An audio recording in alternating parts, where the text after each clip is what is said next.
Integrity is doing the right thing even though nobody is watching. So what is it called when everyone is watching and no one does the right thing? What is that called? Most importantly, the majority of the people that are in power are stopping anyone from doing the right thing. Then what?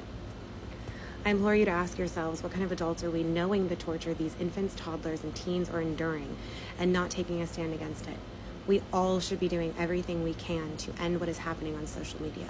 We are the only voices that have the power and ability to be heard. I speak for the children. I speak for the infants that can't even raise their own heads. I speak for the toddler being recorded by their father during egregious acts and then sold to strangers on the internet. I speak and beg for the people in power to hear the cries of 1 million children. I am speaking and begging for the general public to stop turning your heads the other way. These children will be heard.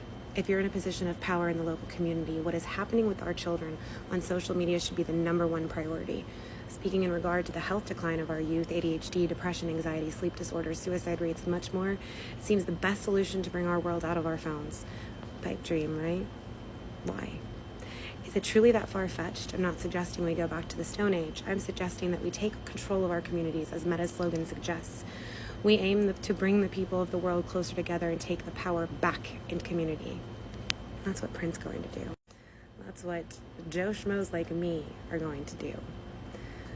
Newspapers and magazines are not governed or restricted by the government. You have the freedom to print whatever you want as long as it isn't slander. You're going to save the children, stop social media and technology from taking over our world, as well as instill value back into the print industry. This will simultaneously instill the core morals and values back into community, family, and society, as well as drive revenue and economic growth in the local businesses.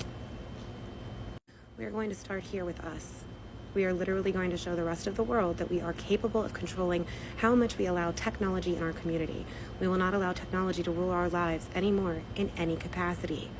We, the people, have been lazy far long enough, and anything worth doing is work. This requires effort. This requires work. It's going to be hard, but these babies, they're worth it. Technology, it's an addiction. And what do the professionals say about addiction? That it's a disease. How do we stop it? We are never going to fully stop it, but we are going to treat it. The recovery starts now, with you, with us, the people.